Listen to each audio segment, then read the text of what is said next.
जय हिंद साथियों, Indian education study में आपका स्वागत है।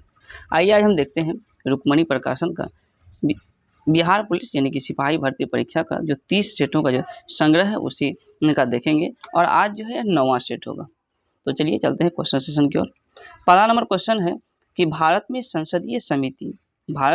संसदीय समितियों में से कौन विभागीय व्यय और अनियमितताओं पर निगरानी रखने का कार्य करती है। यह कौन सी समिति करती है? ये जो है एक नंबर यानी कि लोक लेखा समिति के द्वारा जो है भारत में संसदीय समिति में लोक लेखा समिति विभागीय व्यय और अनियमितताओं पर निगरानी रखने का कार्य करती है। लोक लेखा समिति जिसमें कुल 22 सदस्य होते हैं, 15 लोकसभा से और 7 राज्यसभा से होती है। लोक लेखा समिति की अगर हम बात करें तो यह संसद की सबसे पुरानी समिति है और लोक लेखा समिति में राज्यसभा के सदस्यों को सह सदस्य माना जाता है और उन्हें मत देने का अधिकार नहीं है। प्राक्कलन समिति के सदस्यों का कार्यकाल की बात करेंगे तो 1 साल होता है प्राक्कलन समिति के सदस्यों का कार्यकाल।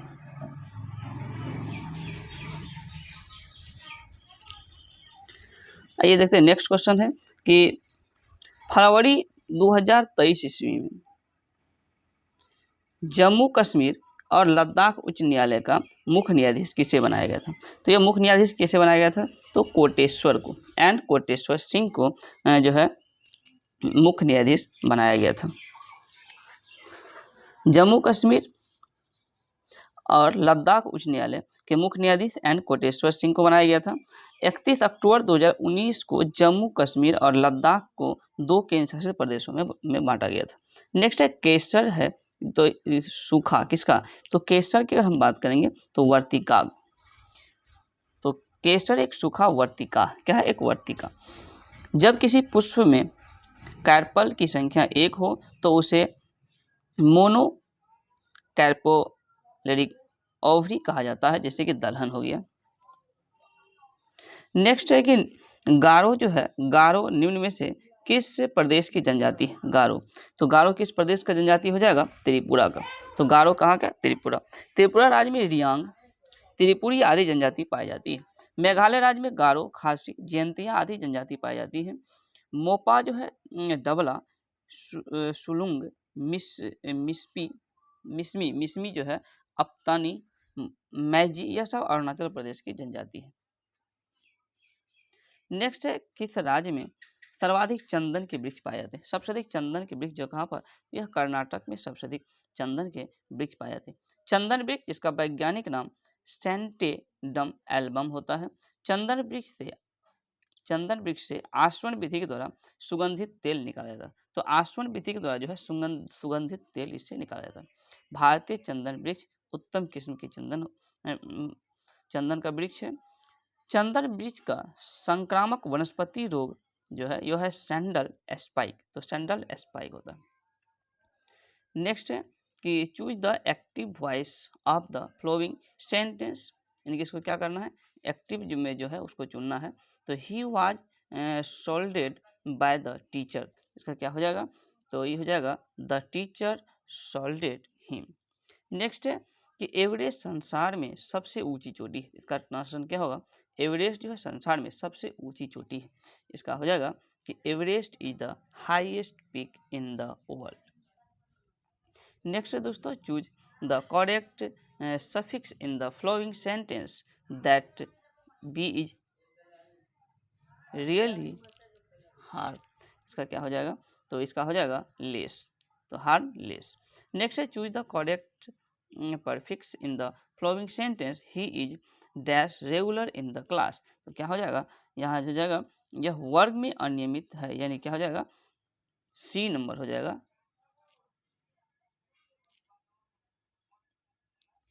IR।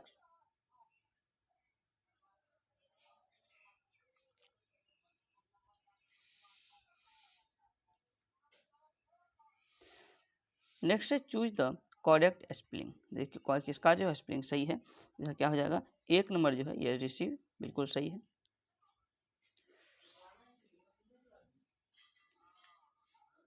शब्द डिजाइन अक्षरों को अलग अलग कितने तरह से क्रमबद्ध किया जा सकता है जबकि कोई भी व्यंजक 2 में से किसी भी छोर पर ना हो?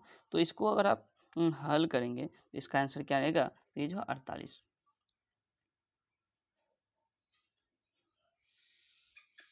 नेक्स्ट है दो अंकों वाली एक संख्या में दहाई स्थान वाला एक अंक इकाई स्थान वाले अंकों से दुगुना है। तो दहाई वाला क्या है, इकाई से दुगुना है। इस संख्या और मूल संख्या के अंकों के व्युत्क्रम करने पर उसका योग कितना 99 आया था। तो वो संख्या कौन सा होगा, इसको अगर आप हल करने पर क्या आएगा 63 निकल के आएगा। नेक्स्ट दिया है x प्लस वाई बराबर 3। एक्स प्लस वाई बराबर क्या है 3 है और एक्स वाई बराबर कितना है, तो 2 है। तो 3 है तो इसका मतलब एक का मान क्या रख देंगे, एक का मान 2 और एक का मान 1 रख सकते हैं। एक्स का मान अगर 2 और वाई का मान 1 रख देंगे, यहाँ भी 2 गुना 1 2 हो जाएगा, यहाँ 2 1 3। इस प्रकार गुना करेंगे 2 दूनी 4 दूनी 8 और ये गुना 1 गुना 1, तो 8 में एक जाएगा क्या होगा, इसका जो है 7 होगा, यानी कि इसका जो है 13 नंबर का बी आंसर होगा। नेक्स्ट है किसी चतुर्भुज के 3 कोण दिया हुआ है 69, 110 और 75। तो चतुर्भुज के चौथे कोण का मान, तो तीनों को जोड़ करो और चतुर्भुज के चारों कोण का यह 360, इसमें से अगर आप घटा लेंगे तो क्या निकल के आएगा 106 डिग्री सेल्सियस। नेक्स्ट है 53 रुपया ABC में इस प्रकार बांटे जाते हैं कि ए को B से 7 रुपया अधिक मिलता है, B को C से 8 रुपया अधिक मिलता है, तो उनके हिस्सों का अनुपात क्या होगा। इसको अगर आप हल करेंगे तो क्या निकल जाएगा 25:18:10। नेक्स्ट है श्री हरिवंश राय बच्चन किस युग के कवि थे। हरिवंश राय बच्चन की अगर हम बात करें तो यह उत्तर जो होगा छायावाद युग के कवि थे।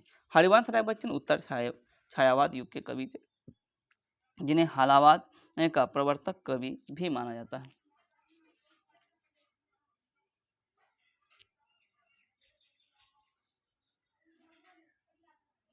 नेक्स्ट सलाका जो पुरस्कार सबसे पहले किसे दिया गया था। ये जो सलाका पुरस्कार सबसे पहले किसे दिया गया था, यह डॉक्टर रामविलास शर्मा को दिया गया था।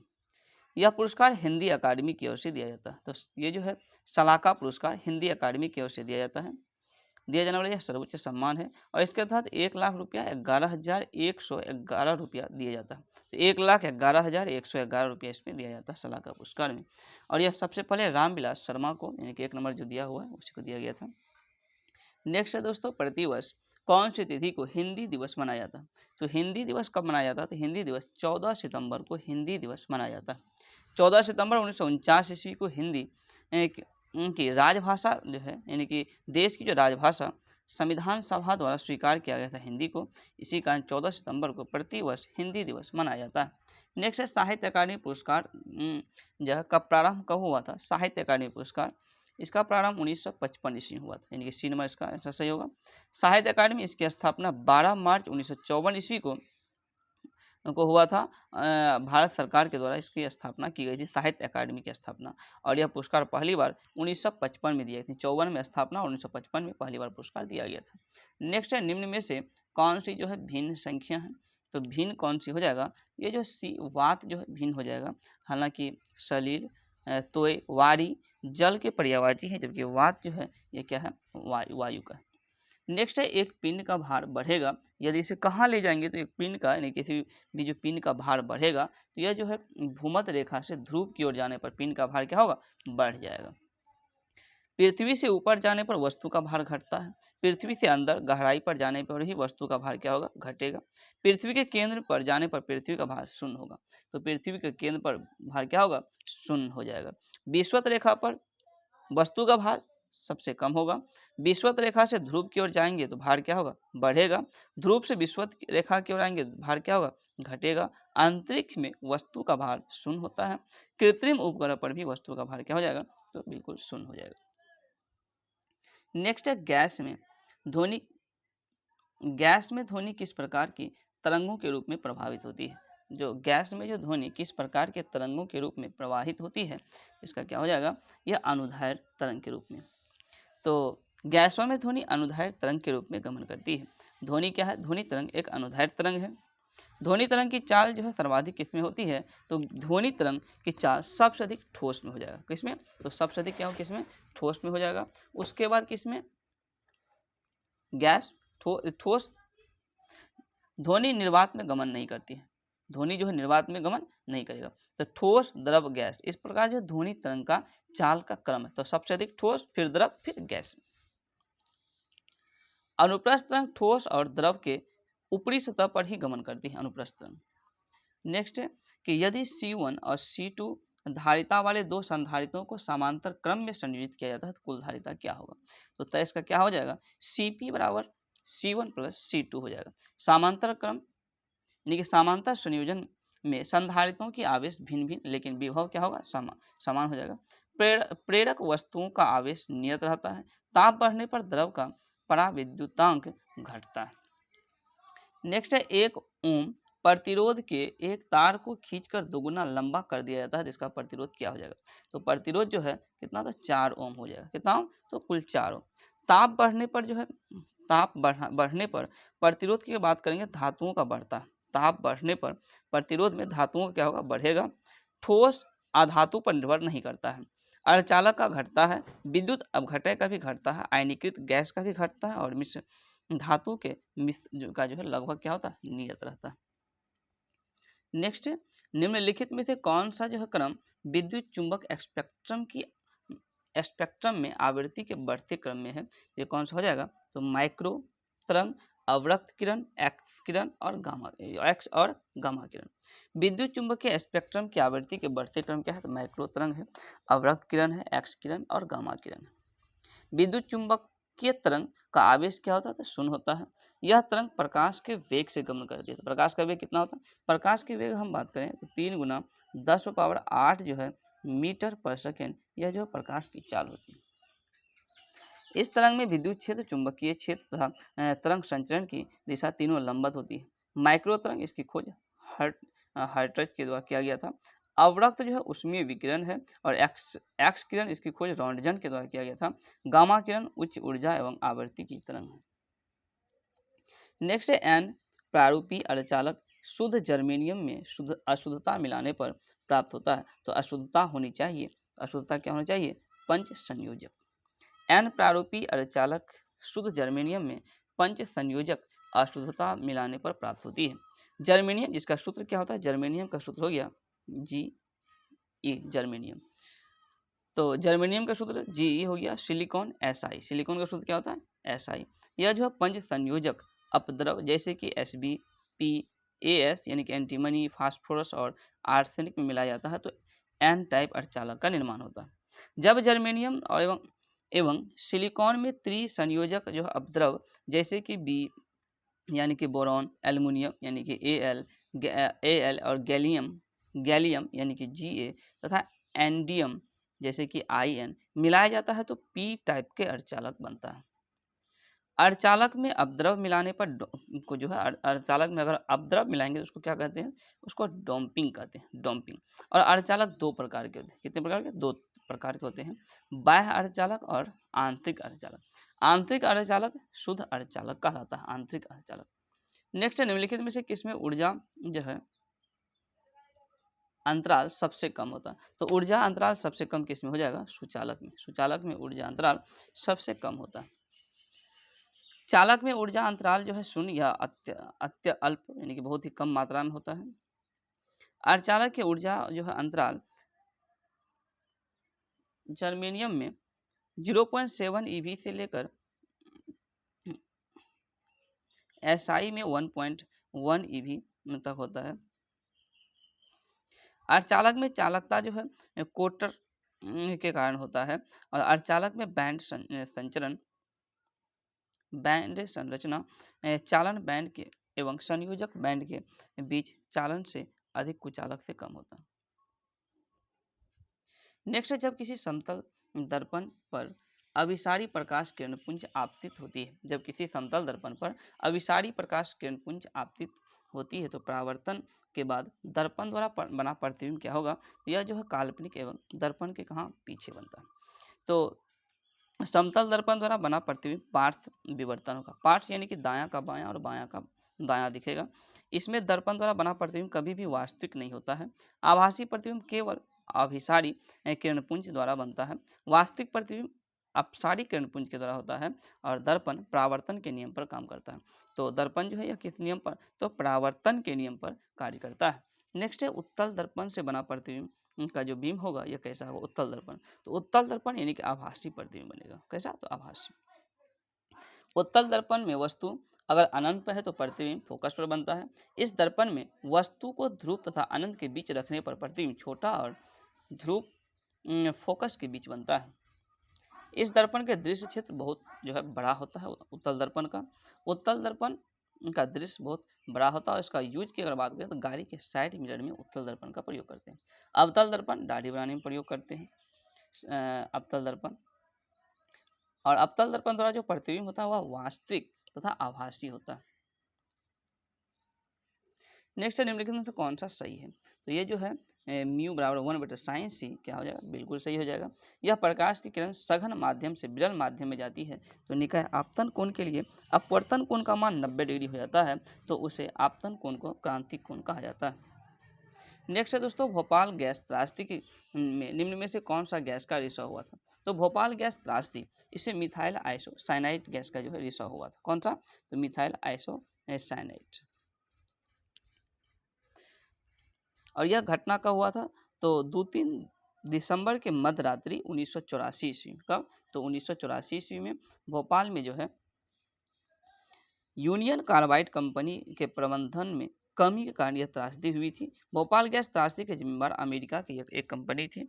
आज भी भोपाल और उसके आसपास में लाखों व्यक्ति इसके जो है शिकार है इससे प्रभावित है। नेक्स्ट है निम्नलिखित में से कौन सा अम्ल है जो मूलतः कार्बनिक नहीं है? तो कार्बनिक नहीं है कौन सा है? तो वह हो जाएगा सल्फ्यूरिक अम्ल। सल्फ्यूरिक अम्ल जिसका सूत्र होता है H2SO4। क्या होता है? H2SO4 सल्फ्यूरिक अम्ल का सूत्र होता है। यह जो है कार्बनिक नहीं है। नाइट्रिक अम्ल यानी कि नाइट्रिक अम्ल HNO3 नाइट्रिक अम्ल हो गया। इसका प्रयोग सोना और चांदी के शुद्धिकरण में किया जाता है। तो सोना और चांदी के शुद्धिकरण की अगर हम बात करें तो HNO3 यानी कि नाइट्रिक अम्ल का प्रयोग करते हैं। लोहा पर जस्ते की परत चढ़ाने के लिए लोहा को साफ करने के लिए H2SO4 और HNO3 का प्रयोग करते हैं। जल में विलय भस्म क्षार कहलाता है और यह लाल लिटमस पत्र को क्या करता है? नीला करता है तथा स्वाद में कड़वा होता है। नेक्स्ट है कि शर्करा या मंड के किण्वन से क्या प्राप्त होता है? तो मंड के किण्वन से क्या? एथेनॉल प्राप्त होगा, यानी कि 1 नंबर आंसर बिल्कुल सही है। जब दो द्रवों के क्वथनांक में अंतर अधिक होता है और उसके मिश्रण में आसवन विधि से तो उसको जो पृथक किया जाता है। आसवन विधि में प्रथम भाग वाष्पीकरण जबकि दूसरा भाग क्या होता है? संघनन होता है। भाप आसवन द्वारा कार्बनिक पदार्थों को शुद्ध किया जाता है जो जल में अघुलनशील होता है लेकिन भाप के साथ क्या होता है? वाष्पशील होता है। नेक्स्ट है आयोडीन और पोटेशियम क्लोराइड के मिश्रण से आयोडीन को अलग जो किया जाता है इसको कैसे अलग करेंगे? यह जो है ऊर्ध्वपातन के द्वारा। कैसे? तो ऊर्ध्वपातन के द्वारा अलग किया जाता है। इसमें क्या होता है? कुछ ठोस पदार्थ गर्म करने पर द्रव में बदले बिना गैस अवस्था में परिवर्तित हो जाता है, इसे ऊर्ध्वपातन कहते हैं। ऊर्ध्वपातन विधि के द्वारा दो ऐसे ठोसों का मिश्रण को अलग किया जाता है जिसमें एक ठोस ऊर्ध्वपातित जबकि दूसरा नहीं होता। ऊर्ध्वपातन विधि में कपूर, नेफ्थलीन, अमोनियम क्लोराइड और एंथ्रासीन आदि को अलग किया जाता है। आयोडीन एक ऊर्ध्वपातज है जबकि पोटेशियम क्लोराइड का ऊर्ध्वपातन नहीं होता है। नेक्स्ट है कि साबुनीकरण जो है एक प्रक्रिया है जिसके द्वारा क्या होता है? साबुनीकरण जो है क्या है? एक प्रक्रिया जिसके द्वारा साबुन बनाया जाता है। क्या बनाया जाता है? साबुन। साबुन जो उच्च वसीय अम्लों को सोडियम लवण यानी कास्टिंग सोडा होते हैं कड़े साबुन कहलाते हैं। कड़े साबुन का प्रयोग कपड़ा धोने में किया जाता है। वे साबुन जो उच्च वसीय अम्लों के पोटेशियम लवण यानी कास्टिंग पोटाश होते हैं उसे मुलायम साबुन कहा जाता है। मुलायम साबुन का प्रयोग स्नान करने में की जाती है। साबुन बनाने की प्रक्रिया में ग्लिसरॉल प्राप्त होता है। क्या प्राप्त होता है? तो ग्लिसरॉल। नेक्स्ट क्वेश्चन है कि आर्सेनिक प्रदूषण जो है किसमें होता है? आर्सेनिक। तो आर्सेनिक की अगर हम बात करें तो यह क्या हो जाएगा? एलर्जी यानी कि प्रत्युर्जता। तो इसका बी नंबर आंसर होगा। एथलीट फुट यह रोग जो है टीनिया पैडिस नामक कवक से होता है। एथलीट फुट और यह त्वचा का संक्रमण रोग है जो पैरों की त्वचा के कटने फटने तथा मोटा होने से यह होता है। खाज की अगर हम बात करें तो एक्रेस एस्केबीज जो है नामक कवक से होता है। इसमें त्वचा में खुजली होती है और सफ़ेद दाग पड़ जाते हैं। हालांकि गंजापन यह जो टीनिया कैपिटिस नामक कवक से होता है और दाँत जो है ट्राइकोफाइटॉन लेरुकोसम नामक कवक से होता है और इस संक्रमण रोग है, यह क्या है, दाद जो है एक संक्रमण रोग है। इसमें त्वचा पर क्या होता है, लाल दाने टाइप में हो जाता है। नेक्स्ट है, निम्नलिखित में से कौन सा परजीवी नहीं है? तो कौन सा परजीवी नहीं है, इसका हो जाएगा केचुआ। केचुआ क्या है, परजीवी नहीं है। परजीवी वह जीव या पौधे हैं जो दूसरे जीव या पौधे पर आधारित या आश्रित होते हैं। स्वपोषी जो अपना भोजन स्वयं बनाते हैं। स्वपोषी क्या हो जाएगा, अपना भोजन स्वयं बनाते हैं स्वपोषी। कोशिका जो है जीवों का सबसे छोटा कार्यात्मक एवं संरचनात्मक इकाई है। कोशिका के अध्ययन साइटोलॉजी कहते हैं। कोशिका शब्द सर्वप्रथम रॉबर्ट हुक ने इसका प्रयोग किया था 1665 ईस्वी। कोशिका थ्योरी का प्रतिपादन 1838 से 39 ईस्वी में स्लाइडेन एवं स्वान ने किया था। सबसे बड़ी कोशिका शुतुरमुर्ग के अंडे हैं। ऑस्टिच एक कोशिका है। सबसे छोटी कोशिका जीवाणु माइकोप्लाज्मा गैलीसेप्टिकमा होती है। नेक्स्ट है माइकोप्लाज्मा जिस रोग से संबंध है वह निम्नलिखित में से किन अवयवों को प्रभावित करता है? कौन से अवयव? यह हो जाएगा श्वास संबंधी अवयव को प्रभावित करती है माइकोप्लाज्मा न्यूमोनिया तथा श्वसन संबंधित रोग है और यह निमोनिया रोग उत्पन्न करती है तथा फेफड़ों को भी प्रभावित करती है। एक चींटी किसके अस्तित्व के कारण हर दिशा में वस्तुओं को देख पाता है? तो चींटी जो किसके, इसमें जो संयुक्त आंखें पाई जाती है, इसका क्या हो जाएगा, डी नंबर सही हो जाएगा। तो चींटी की आंखें संयुक्त आंखें की तरह कार्य करता है और इस कारण जो है इसकी आवर्धन क्षमता अत्यधिक होती है। चींटी आर्थ्रोपोडा संघ के जीव है। चींटी के काटने पर फॉर्मिक अम्ल निकलता है। केचुआ जो है एनेलिडा संघ के, केचुआ के संघ के तो एनेलिडा संघ के हैं, इतना याद रखेंगे। नेक्स्ट है जीवमंडल सुरक्षित क्षेत्र का उद्देश्य क्या है? तो सुरक्षित क्षेत्र का जो उद्देश्य हो जाएगा यानी कि वन उत्पादनों का प्रयोग और विकास हो जाएगा, बिल्कुल सही। कृषि उत्पादकों का प्रयोग और उसके विकास, ये भी क्या हो जाएगा, बिल्कुल सही। वन भूमि के वनस्पति जात और प्राणी जातों का परिरक्षण यानी कि सभी क्या हो जाएगा, इसका सही हो जाएगा। नेक्स्ट है आहार में आयोडीन की कमी से क्या होता है? आयोडीन, तो आयोडीन की कमी से क्या हो जाएगा,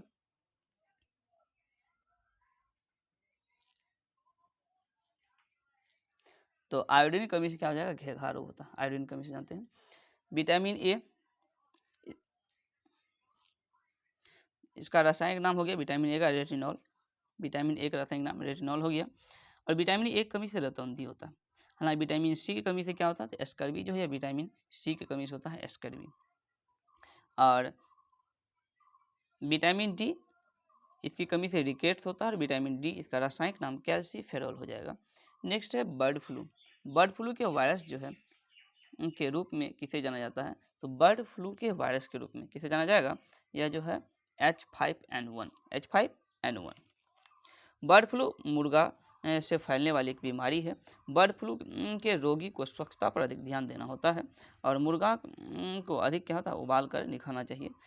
इबोला वायरस से फैलने वाली बीमारी है। इबोला क्या है, तो वायरस से फैलने वाली बीमारी है। और H1N1 की अगर हम बात करें तो यह जो वायरस स्वाइन फ्लू रोग से होता है। नेक्स्ट है कि प्रकाश संश्लेषण प्रक्रिया में परिवर्तित प्रकाश संश्लेषण प्रक्रिया में जो है परिवर्तित जो निहित है, तो क्या हो जाएगा, यह सौर ऊर्जा को क्या करता है, रासायनिक ऊर्जा में परिवर्तन करता है प्रकाश संश्लेषण। सितार की अगर बात करें यांत्रिक ऊर्जा को ध्वनि ऊर्जा में, जबकि डायनेमो यांत्रिक ऊर्जा को विद्युत ऊर्जा में, विद्युत सेल रासायनिक ऊर्जा को विद्युत ऊर्जा में, विद्युत मोटर विद्युत ऊर्जा को यांत्रिक ऊर्जा में। ट्यूबलाइट की अगर बात करें तो विद्युत ऊर्जा को प्रकाश ऊर्जा में। सोलर सेल यानी कि सौर ऊर्जा को विद्युत ऊर्जा में। लाउड स्पीकर विद्युत ऊर्जा को ध्वनि ऊर्जा में परिवर्तित करता है। नेक्स्ट है 1916 ईस्वी में कांग्रेस और मुस्लिम लीग के एक संयुक्त अधिवेशन कहाँ पर हुआ था? तो यह अधिवेशन जो है 1916 ईस्वी में कहाँ, तो लखनऊ में हुआ था। लखनऊ में हुआ था। कांग्रेस ने लखनऊ समझौता के द्वारा सांप्रदायिकता के आधार पर निर्वाचन मंडल को भी इसी अधिवेशन में मान लिया गया, जो एक भारी भूल सिद्ध हुआ। लखनऊ अधिवेशन में गरम दल और नरम दल के बीच एकता पुनः स्थापित हुआ। लखनऊ समझौता 1916 में दो मुख्य घटना थी। गरम और उग्र विचारधाराओं वाले जो पिछले 9 सालों से कांग्रेस से निष्क्रिय थे, उन्हें पुनः कांग्रेस में प्रवेश मिला और कांग्रेस और मुस्लिम लीगों के बीच क्या हुआ, समझौता हो गया। 1916 ईस्वी की योजना की अगर हम बात करें तो कांग्रेस लीग योजना या लखनऊ पैक्ट या लखनऊ समझौता के नाम से भी जाना जाता है। लखनऊ समझौते के दौरान कांग्रेस ने पहली बार मुसलमानों के लिए पृथक निर्वाचन मंडल की मांग को औपचारिक रूप से स्वीकार कर लिया, जो कालांतर में एक भारी भूल सिद्ध हुई। कांग्रेस के लखनऊ समझौता या लखनऊ सम्मेलन में उग्र विचारधाराओं तथा उदारवादियों को पुनः एक करने में तिलक और एनी बेसेंट ने महत्वपूर्ण भूमिका निभाया था। कौन? तो तिलक और एनी बेसेंट। नेक्स्ट है, निम्नलिखित स्थानों में से 1857 ईस्वी में हुए विद्रोह के महत्वपूर्ण केंद्र कहाँ नहीं था? तो लखनऊ ऑफकोर्स था, झांसी भी था और कानपुर भी था। तो यानी कि आगरा जो है 45 से क्या होगा? 1 नंबर। आगरा के महत्वपूर्ण केंद्र नहीं था। कानपुर से विद्रोह का नेतृत्व नाना साहब और तात्या टोपे ने किया था। झांसी से तो लक्ष्मीबाई ने किया था और हीरोज ने झांसी पर जो है नियंत्रण स्थापित किया था। लखनऊ से विद्रोह का नेतृत्व बेगम हजरत महल के द्वारा किया गया था। 1857 की क्रांति ने कंपनी के शासन को उखाड़ फेंका और 1858 ईस्वी में जो है डायरेक्ट ब्रिटिश शासन का शासन स्थापित हो गया। नेक्स्ट है, निम्नलिखित में से कौन 19वीं शताब्दी के भारत में सामाजिक सुधार आंदोलन का अग्रगामी थे? तो सामाजिक सुधार आंदोलन के अग्रगामी कौन थे? तो यह हो जाएगा बी, यानी कि राजाराम मोहन राय। राजाराम मोहन राय, इसे भारतीय पुनर्जागरण का पिता, अग्रदूत या मसीहा कहा जाता है। भारतीय राष्ट्रवाद का पैगंबर, अतीत और भविष्य का सेतु, भारतीय राष्ट्रवाद का जनक, आधुनिक भारत का पिता, भारत के प्रथम आधुनिक पुरुष या आधुनिक भारत के युगदूत के नाम से जाना जाता है। इन्होंने पाश्चात्य ज्ञान, विज्ञान और भाषा को महत्व दिया। 20 अगस्त 1828 ईस्वी को कलकत्ता में ब्रह्म समाज की स्थापना।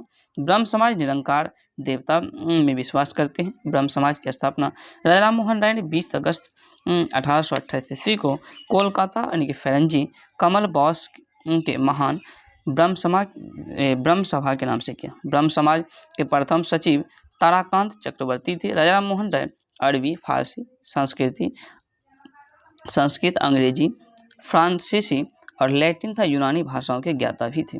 ब्रह्म समाज ने मूर्ति पूजा का विरोध भी किया था ब्रह्म समाज ने। और precepts of Jesus Rajaram Mohan Roy की प्रमुख कृति है, जिसका प्रकाशन 1820 ईस्वी में हुआ था। नेक्स्ट है कि एलोरा के सुविख्यात कैलाश मंदिर का निर्माण किस राष्ट्रकूट शासक के समय में करवाया गया था? तो यह जो है कृष्ण प्रथम के समय में करवाया गया था। दंती दुर्ग ने 753 ईस्वी में राष्ट्रकूट वंश की स्थापना किया। राष्ट्रकूट वंश की स्थापना दंती दुर्ग कब? 753 ईस्वी। राष्ट्रकूट वंश की राजधानी मान्यखेड़ थी, जो कि सोलापुर जिला में पड़ता है। अमोघ वर्ष राष्ट्रकूट वंश के शांति काल के महानतम शासक थे। अमोघ वर्ष जैन धर्म को मानते थे और अमोघ वर्ष ने कवि राजमार्ग लिखा, जो कन्नड़ भाषा का प्राचीनतम साहित्य है।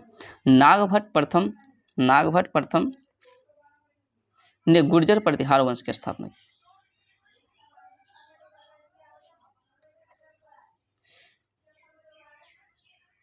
नेक्स्ट है कि गुप्त युग के प्रवर्तक कौन थे? गुप्त युग के प्रवर्तक तो कौन हो जाएगा? तो यह हो जाएगा श्रीगुप्त। श्रीगुप्त का शासनकाल 240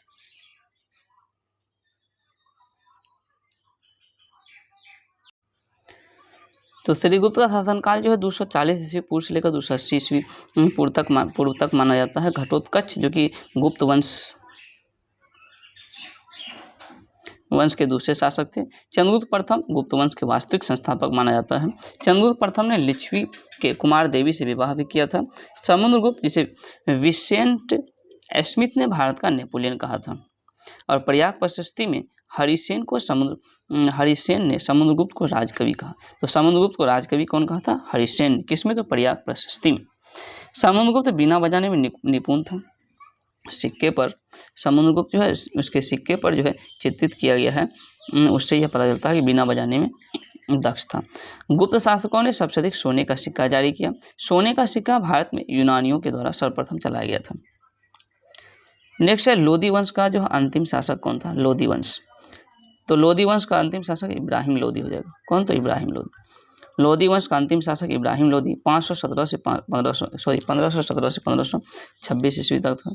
लोदी वंश जिसके संस्थापक हुआ बहलोल लोदी। लोदी वंश संस्थापक बहलोल लोदी, जो कि 1451 से 1489 ईस्वी तक था। इब्राहिम लोदी को पानीपत के प्रथम युद्ध यानी कि 21 अप्रैल 1526 ईस्वी को बाबर ने पराजित किया था। सिकंदर लोदी लोदी वंश का महानतम शासक हुआ। सिकंदर लोदी द्वारा गज ए सिकंदरी चलाया गया था। आगरा शहर की स्थापना 1504 ईस्वी में सिकंदर लोदी ने ही किया था। दौलत खान लोदी पंजाब का सूबेदार था। दौलत खान लोदी पंजाब का क्या था? सूबेदार था। दौलत खान लोदी पंजाब के सूबेदार ने आलम खान लोदी के साथ मिलकर बाबर को भारत पर आने के लिए आमंत्रित भी किया था। यानी कि बाबर को भारत पर आने का आमंत्रण जो किया था, यह जो दौलत खान लोदी और आलम खान लोदी के द्वारा किया गया था। कहा जाता है कि चित्तौड़ के शासक राणा सांगा ने भी बाबर को आमंत्रित किया था। लोदी वंश का अंतिम शासक और दिल्ली सल्तनत का अंतिम सुल्तान तो इब्राहिम लोदी हो जाएगा। नेक्स्ट है विजयनगर साम्राज्य के प्रथम शासक कौन था जिसने पुर्तगालियों के साथ संधि की थी? कौन हो जाएगा? यह हो जाएगा कृष्णदेव राय प्रथम। कृष्णदेव राय प्रथम। कृष्णदेव राय के दरबार में अष्टदिग्गज रहा करता था। पांडुरंग महात्मम की रचना तेनालीराम रामकृष्ण ने किया था। कृष्णदेव राय ने आंध्र भोज या अभिनव भोज या आंध्र पितामह की उपाधि धारण किया था। कृष्णदेव राय ने नागलपुर नामक नगर, हजारा एवं विट्ठल स्वामी मंदिर का निर्माण भी करवाया था। कृष्णदेव राय के दरबार में डोमिंग पायस पुर्तगाली यात्री आया था। देवराय द्वितीय ने मुस्लिमों को भी सेना में भर्ती किया था। देवराय द्वितीय इसको गज बेटकर यानी कि हाथियों का शिकार करने वाला भी कहा जाता है देवराय द्वितीय को। और देवराय द्वितीय ने संस्कृत ग्रंथ महानाटक, सुधा निधि एवं ब्रह्मसूत्र पर भाष्य भी लिखा था। नेक्स्ट क्वेश्चन है आगरा नगर की स्थापना में जो है किसके शासनकाल में हुआ था? तो आगरा नगर 1504 ईस्वी में सिकंदर लोदी के शासनकाल में आगरा नगर की स्थापना किया गया था। सिकंदर लोदी के द्वारा किया गया था। 1506 ईस्वी में सिकंदर शाह जो है लोदी ने आगरा को राजधानी बनाया। 1504 में आगरा की स्थापना और 6 में जो है इन्होंने राजधानी बना लिया आगरा को। 1638 ईस्वी में शाहजहां ने आगरा के स्थान पर दिल्ली को राजधानी बनाया। सिकंदर लोदी लोदी वंश का महानतम शासक था। धार्मिक कट्टरता के कारण इन्हें फिरोज शाह और औरंगजेब के बीच की कड़ी माना जाता है। सिकंदर लोदी ने ज्वालामुखी मंदिर को भी तोड़ दिया था। नेक्स्ट है भारतीय जो मानक समय IST है कि यामोत्तर रेखा किस राज्यों से नहीं होकर गुजरती है? यह हो जाएगा महाराष्ट्र से होकर नहीं गुजरती है। तो भारतीय मानक समय की अगर हम बात करें तो कुल 5 राज्यों से होकर गुजरती है भारतीय मानक समय की यामोत्तर रेखा 82.5 डिग्री पूर्वी देशांतर यानी जो कि 5 राज्यों, तो 5 राज्य कौन है? उत्तर प्रदेश से, मध्य प्रदेश, छत्तीसगढ़, उड़ीसा और आंध्र प्रदेश से होकर गुजरती है। भारत का मानक समय नैनी जो मिर्जापुर उत्तर प्रदेश से होती है वहाँ से होकर गुजरती है। और भारतीय मानक समय जो है GMT से 5.5 घंटा आगे। विश्व को जो है ग्लोब में कुल 24 टाइम जोन में बांटा गया है। प्रत्येक जोन को 15 देशांतर यानी 15 × 4 मिनट में बांटा गया, जो कि 60 मिनट के अंतराल पर है। नेक्स्ट है व्हीलर द्वीप का नया नाम क्या है? व्हीलर द्वीप, तो ऑफकोर्स व्हीलर द्वीप का नया नाम क्या हो जाएगा? तो इसका C हो जाएगा यानी कि अबुल कलाम द्वीप। उड़ीसा सरकार ने 2 सितंबर 2015 ईस्वी को इस द्वीप का नामांकन भारत के महान वैज्ञानिक और पूर्व राष्ट्रपति APJ अब्दुल कलाम के नाम पर रखा था। भारत अपने प्रक्षेपास्त्र कार्यक्रम के प्रशिक्षण केंद्र के रूप में इसका प्रयोग जो है करता है। नेक्स्ट है निम्नलिखित में से किस अवधि के दौरान बंगाल की खाड़ी में बार बार उष्णकटिबंधीय चक्रवात आते हैं? तो बंगाल की खाड़ी में बार बार जो उष्णकटिबंधीय चक्रवात यह अक्टूबर-नवंबर में। नेक्स्ट है सीमेंट उद्योग में कच्चे माल के रूप में किन खनिज का प्रयोग किया जाता है? कच्चे माल के रूप में जो खनिज का प्रयोग किया जाता है चूना पत्थर, सिलिका और एल्युमिनियम। इसका क्या हो जाएगा? बिल्कुल सभी आंसर हो जाएगा। और इस उद्योग में चूना पत्थर का सबसे अधिक प्रयोग किया जाता है। सबसे अधिक प्रयोग किया तो चूना पत्थर का प्रयोग सबसे अधिक किया जाता है। भारत ने प्रथम सीमेंट उद्योग 1904 ईस्वी में चेन्नई में स्थापित किया गया था। सीमेंट में जिप्सम जो है सीमेंट के जमने की दर को क्या करता है? तो घटा देता है। और सीमेंट का जमना ऊष्माक्षेपी अभिक्रिया, तो सीमेंट का जमना ऊष्माक्षेपी जो है अभिक्रिया का क्या है? एग्जाम्पल है।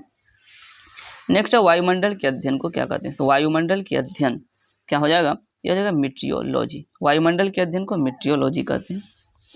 एपिग्राफी जो है शिलालेखों के अध्ययन है, एपिग्राफी। क्रिप्टोग्राफी जो है गूढ़ लेखन का अध्ययन है। और आर्कियोलॉजी पुरातत्व के अध्ययन।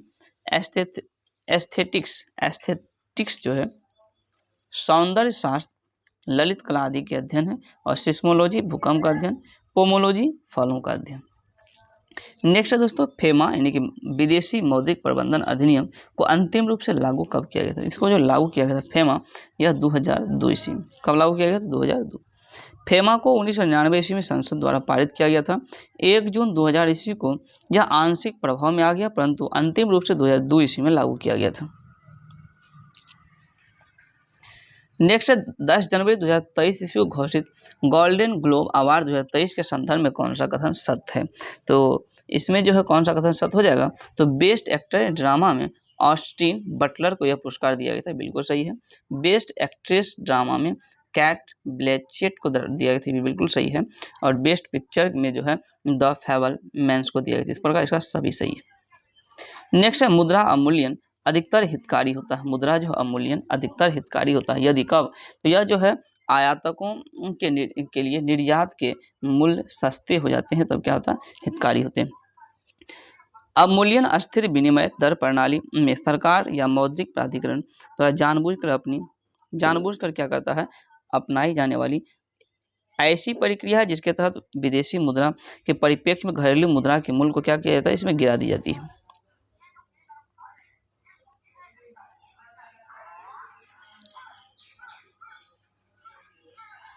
नेक्स्ट है जूट के उत्पादन में सबसे महत्वपूर्ण प्रदेश कौन है? जूट। तो जूट के उत्पादन में सबसे अधिक क्या हो जाएगा? पश्चिम बंगाल महत्वपूर्ण प्रदेश है। जूट को गोल्डन फाइबर ही कहते हैं और भारत का अंतर्राष्ट्रीय बाजार में जूट उद्योग में बांग्लादेश से जो प्रतिस्पर्धा है। जूट उत्पादन में बिहार की अगर बात करें तो पूर्णिया जिला अग्रणी है। भारत में प्रथम जूट का कारखाना 1855 ईस्वी में रिसरा में स्थापित किया था। तो जूट का पहला कारखाना 1855 में रिसरा में स्थापित किया गया था। नेक्स्ट है भारत में वन अनुसंधान संस्थान कहाँ है? तो वन अनुसंधान संस्थान कहाँ हो जाएगा? सी यानी कि देहरादून में है। इंपोरियल फॉरेस्ट डिपार्टमेंट की स्थापना 1864 ईस्वी में किया गया था। भारतीय वन अधिनियम 1865 में लाया गया था। 1878, 1927, 1980 ईस्वी में वन अधिनियम जो है लाया गया था। वन एवं पर्यावरण मंत्रालय का गठन 1985 ईस्वी में किया गया था और इसका नाम बदलकर पर्यावरण वन एवं पर्यावरण मंत्रालय रखा गया था। बिहार में जो पंचायती राज है यह कितने स्तर के थे? यह जो त्रिस्तरीय यानी कि 3 स्तरीय है बिहार में पंचायती राज। और यह जो है 73वां संविधान संशोधन के द्वारा पंचायती राज को संवैधानिक दर्जा दिया गया था। पंचायती राज को संवैधानिक दर्जा 73वां संवैधानिक संशोधन के तहत दिया गया। हालांकि नगर पालिका अगर हो जाएगा तो इसको 74वां संविधान संशोधन के तहत पंचायत इसको जो है नगर पालिका को संवैधानिक अधिकार दिया गया था। त्रिस्तरीय बलवंत राय मेहता समिति की सिफारिश पर त्रिस्तरीय पंचायती राज को अपनाया गया था। नेक्स्ट 2006 ईस्वी बिहार पंचायती राज अधिनियम के अनुसार ग्राम सभा की स्थापना के लिए आबादी की कितनी शर्त है? यह जो हो जाएगा 7000।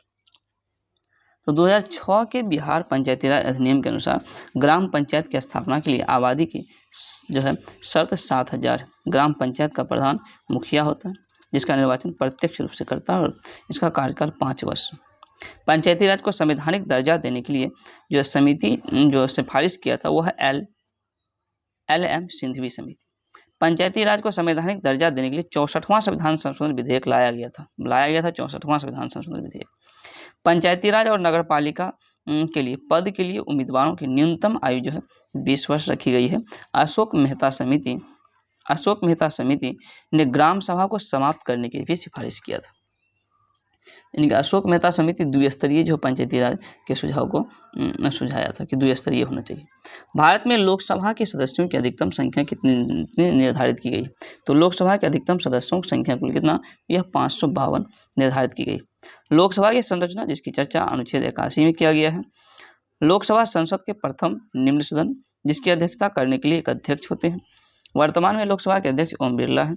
मूल संविधान में लोकसभा के सदस्यों की संख्या 500 निश्चित की गई थी। तो मूल संविधान में लोकसभा के सदस्यों की संख्या 500 निश्चित की गई थी। वर्तमान में कितना है? 552 है। इनमें से अधिकतम 530 सदस्य राज्यों के निर्वाचन होकर आते हैं। तो 530 जो है लोकसभा में राज्यों के से निर्वाचित होकर आते हैं।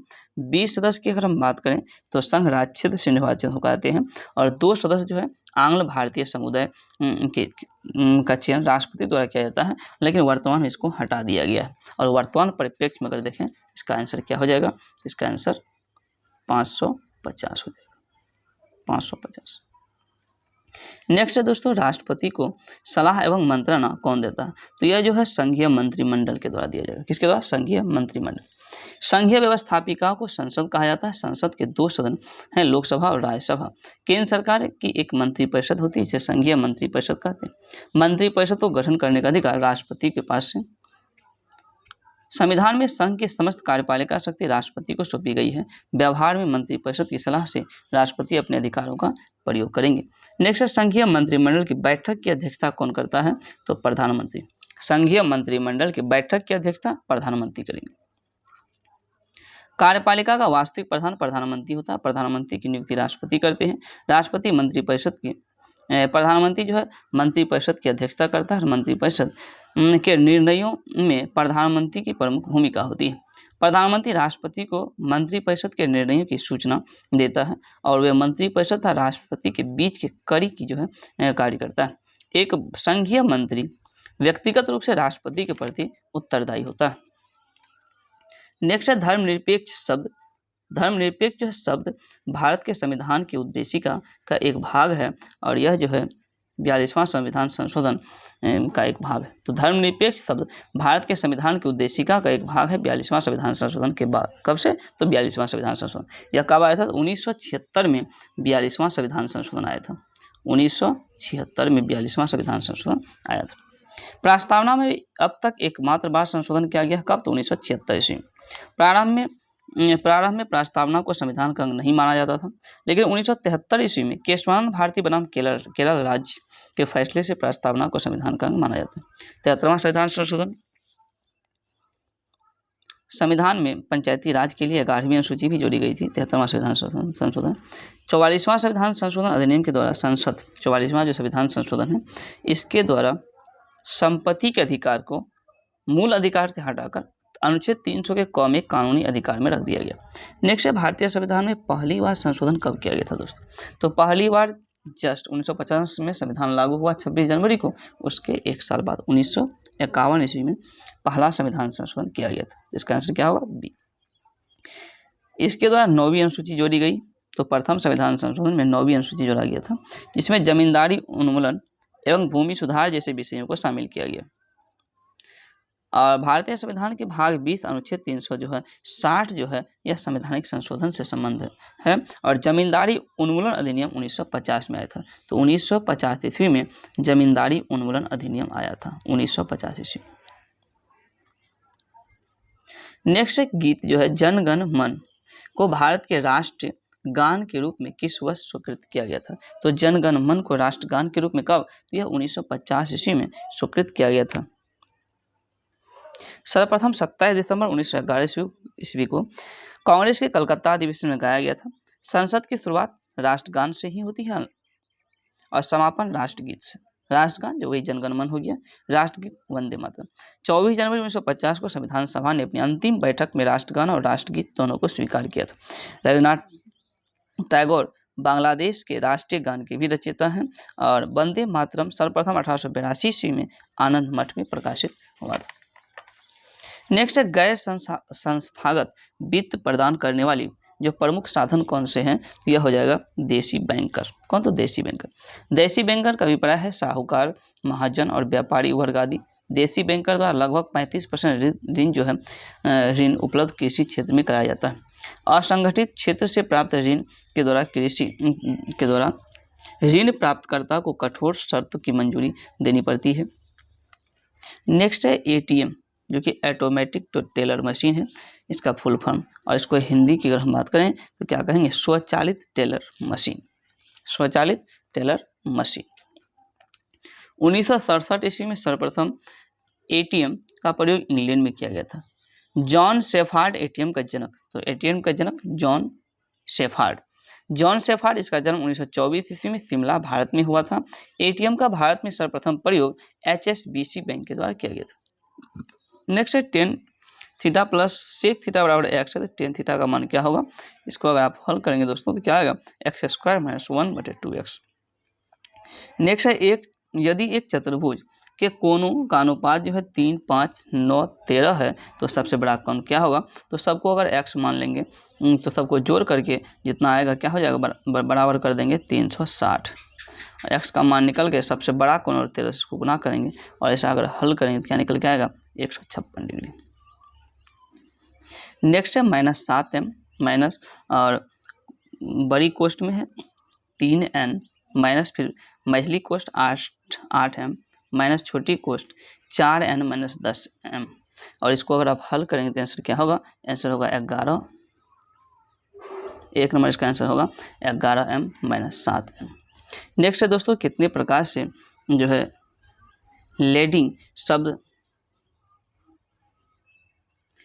शब्द इसको अक्षरों को जो है समायोजित की जा सकती है, क्योंकि सदैव स्वर एक साथ ही होनी चाहिए। तो क्या हो जाएगा? इसका 720 प्रकार से इसको अगर हल करेंगे तो होगा। नेक्स्ट है राजा ने चोर को मृत्युदंड की सजा दी। राजा ने चोर को मृत्युदंड की सजा दी, इसमें त्रुटि कौन सी है? इसमें त्रुटि क्या हो जाएगा?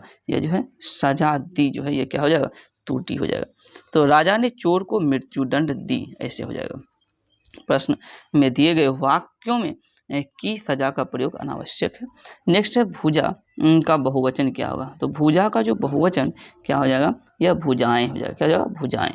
नेक्स्ट है वचन किसके लिए प्रयोग की जाती है? तो वचन जो है किसके लिए प्रयोग किया जाता है? यह हो जाएगा संज्ञा के लिए। किसके लिए? संज्ञा के लिए। नेक्स्ट है देख दशा रघुवीर की वृक्ष फूट फूट कर रोए, इसमें प्रयुक्त अलंकार कौन सा हो जाएगा? इसमें जो अलंकार हो जाएगा मानवीकरण अलंकार हो जाएगा। कौन सा? मानवीकरण। देख दशा रघुवीर की वृक्ष भी फूट फूट कर रोए, यह गोस्वामी तुलसीदास द्वारा रचित महाकाव्य रामचरितमानस का जो है यह प्रस्तुत पंक्ति है। नेक्स्ट दोस्तों चंद्रमा का पर्यायवाची कौन से नहीं है? तो चंद्रमा का पर्यायवाची सूत नहीं हो जाएगा, यानी कि इसका क्या हो जाएगा? एक नंबर आंसर सही हो जाएगा। हालांकि शशि, चांद, विदु ये सब क्या है? इसका जो है पर्यायवाची है। नेक्स्ट है 6 आदमी 1/4 काम को 2 दिन में कर सकते हैं। इस काम को 2 दिनों में पूरा करने के लिए कितने आदमी और आवश्यकता हुई? इसको अगर आप हल कर रहे हैं तो इसका आंसर आ जाएगा 18 आदमी की और आवश्यकता हुई। नेक्स्ट है व्हाई सोशलिज्म पुस्तक के लेखक कौन है? तो व्हाई जो है सोशलिज्म पुस्तक के लेखक कौन हो जाएगा? जयप्रकाश नारायण। कांग्रेस सोशलिस्ट पार्टी की स्थापना पटना में आचार्य नरेंद्र देव ने की अध्यक्षता में की गई थी, जिसके सचिव जयप्रकाश नारायण को बनाया गया था। महात्मा गांधी ने सर्वप्रथम 1822 ईस्वी में भारत के संविधान भारतीयों के द्वारा बनाने की घोषणा की थी। हालांकि 1940 ईस्वी में अगस्त प्रस्ताव के द्वारा ब्रिटिश सरकार ने प्रथम बार माना कि भारतीयों का संविधान भारतीयों द्वारा बनाया जाएगा। नेक्स्ट निम्नलिखित में से किसके संदर्भ में एम्बर बॉक्स, ब्लू बॉक्स और ग्रीन बॉक्स शब्द प्रयोग होते हैं? तो किसके संबंध में होते हैं? यह हो जाएगा WTO के मामले में। WTO जिसे विश्व व्यापार संगठन उरुग्वे दौरे जो कि 1986 से 94 के बीच हुआ था, कृषि सब्सिडी के उत्पादन और व्यापार पर पड़ने वाले प्रभाव के आधार पर ग्रीन, ब्लू और एम्बर जो है बॉक्स का वर्गीकरण किया गया था। नेक्स्ट है दोस्तों म्यांमार की राजधानी कहाँ है? तो म्यांमार की राजधानी कहाँ हो जाएगा? यह नैपीताओ। कहाँ हो जाएगा? नैपीताओ जो है म्यांमार की राजधानी हो जाएगा। म्यांमार की मुद्रा हो गया क्यात। मांडले जेल जो म्यांमार में है प्रसिद्ध है, जहाँ बाल गंगाधर तिलक ने 6 वर्ष बिताए थे। म्यांमार के महान नेता आंग सान सूची है। आंग सान सू इसको शांति के लिए नोबेल पुरस्कार भी मिला था और आंग सान सू की भारत में दिल्ली में रहकर शिक्षा इन्होंने प्राप्त किया था। नेक्स्ट है WTO यानी वर्ल्ड ट्रेड ऑर्गेनाइजेशन, इसका जो मुख्यालय कहाँ हो जाएगा? तो इसका मुख्यालय जेनेवा में। गेट के स्थान पर WTO की स्थापना 1 जनवरी 1995 से किया था। WTO का 64वां देश की अगर हम बात करें तो अफगानिस्तान हो जाएगा। गेट 1 जनवरी 1948 को प्रभाव में आया और इसका गेट का भी मुख्यालय का जेनेवा हो जाएगा। यूरोपीय मौद्रिक संघ का जो सृजन किया गया था, कब किया गया था? तो यह जनवरी 1999 ईस्वी में किया गया था। यूरोपीय मौद्रिक संघ इसका सृजन जनवरी 1999 ईस्वी में किया गया था, जिसे वर्ष 2002 में पूर्ण रूप से प्रभाव में लाया गया। यह यूरो मुद्रा का प्रयोग करने वाला 19वां संघ का सदस्य राज्य बना।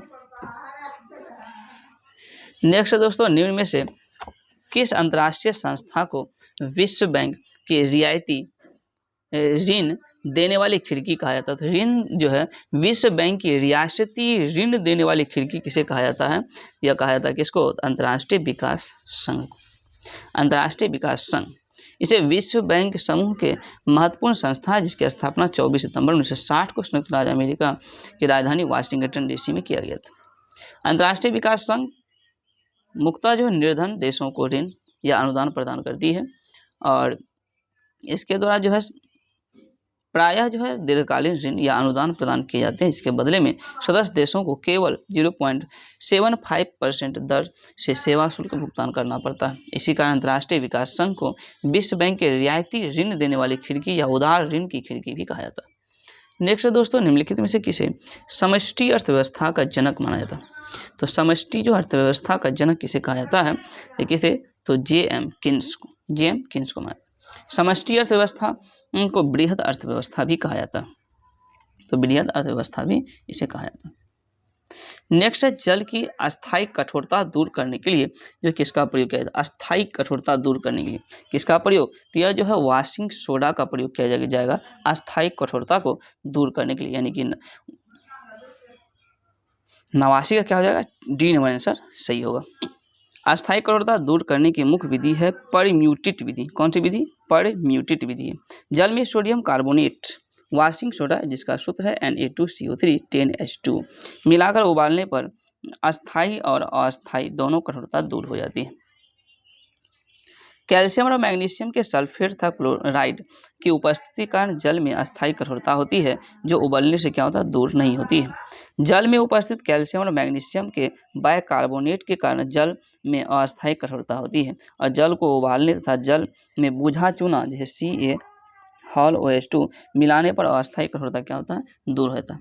सेब के खाने योग्य भाग कौन सा है दोस्तों? यह हो जाएगा रसदार थैलामस। सेब के खाने योग्य भाग है रसदार थैलामस। आम के खाने योग्य भाग जो है मध्य फलवृद्धि हो जाएगा। नारियल का भ्रूणपोष को खाते हैं, और अमरूद के जो खाने योग्य भाग है फलभित्ति बीजामंडसन। कुछ फलों के निर्माण में बाह्य दलपुंज या पुष्पासन आदि भाग लेते हैं। ऐसे फल को असत फल कहते हैं, जैसे सेब कटहल आदि इसमें आ जाता है। नेक्स्ट है एक वर्णाध व्यक्ति में किस रंग की पहचान करने की क्षमता नहीं होती? तो कौन से रंग की पहचान करने की क्षमता नहीं? तो हरे लाल रंग की पहचान करने की क्षमता नहीं होती। वर्णाधता से मुख्यतः पुरुष प्रभावित होते हैं, जो स्त्रियों द्वारा इसका वाहन किया जाता है। स्त्रियों में यह रोग तभी होता है जब उसके XX यानी कि दोनों गुणसूत्र प्रभावित हो। हीमोफीलिया भी अनुवांशिक रोग ही है। नेक्स्ट है आयरन की वस्तुओं पर लगने वाली यानी कि आयरन की वस्तुओं पर लगने वाली जंग क्या है? तो यह जंग हो जाएगा फेरस और फेरिक हाइड्रोक्साइड के मिश्रण हो जाता है। लोहे पर जंग लगना रिडॉक्स अभिक्रिया। कैसा अभिक्रिया? तो रिडॉक्स अभिक्रिया। जंग का सूत्र क्या है? जंग का सूत्र होता है दोस्तों Fe2O3 FeHOH2। लोहे में जंग लगना रासायनिक परिवर्तन का उदाहरण है। लोहे पर जंग लगने से लोहा का भार बढ़ जाता है। लोहे में जंग लगने पर बना पदार्थ फेरसोफेरिक ऑक्साइड होता है, और लोहे की गैल्वेनाइजिंग चादर पर जस्ते की जो है परत चढ़ी जाती है। नेक्स्ट है किस विख्यात समाज सुधारक द्वारा ज्ञान योग, कर्म योग और राजयोग नामक पुस्तक लिखा गया? तो ये जो स्वामी विवेकानंद के द्वारा ऐसा पुस्तक लिखा गया था, राजयोग, कर्म योग, भक्ति योग, ज्ञान योग, यह सब पुस्तक जो है प्रसिद्ध स्वामी विवेकानंद जी की प्रसिद्ध पुस्तक है। स्वामी विवेकानंद प्रबुद्ध भारत के नाम से पत्रिका भी निकाला था। कोलंबस टू अल्मोड़ा तक पुस्तक भी स्वामी विवेकानंद का ही है। तो कोलंबस टू अल्मोड़ा, और क्या हो जाएगा? एक पत्रिका है प्रबुद्ध भारत, और उसके बाद ज्ञान योग, कर्म योग, भक्ति योग, राजयोग, यह सब पुस्तक स्वामी विवेकानंद का। राष्ट्रीय युवा दिवस 12 जनवरी को मनाया जाता है स्वामी विवेकानंद के जन्मदिन पर। और महादेव गोविंद रानाडे पूना सार्वजनिक सभा की स्थापना 1870 ईस्वी में किया था। रामकृष्ण परमहंस के शिष्य नरेंद्र दत्त यानी इनके स्वामी विवेकानंद थे। नेक्स्ट है ऑस्कर पुरस्कार 2023 में सर्वश्रेष्ठ अभिनेत्री का पुरस्कार जीतने वाली पहली एशियाई महिला कौन बनी? तो पहली जो एशियाई महिला मिस योह बनी। यह पुरस्कार उन्हें the everything everywhere all at once film के लिए दिया गया था।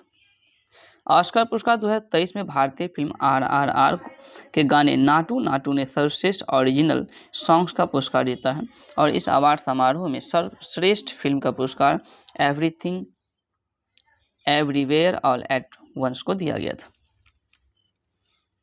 नेक्स्ट है दोस्तों, निम्न में से किसे अखिल भारतीय फुटबॉल महासंघ AIFF द्वारा 21-22 सत्र के लिए साल का सर्वश्रेष्ठ पुरुष फुटबॉलर चुना गया? तो ये किसको चुना गया था? सुनील छेत्री को।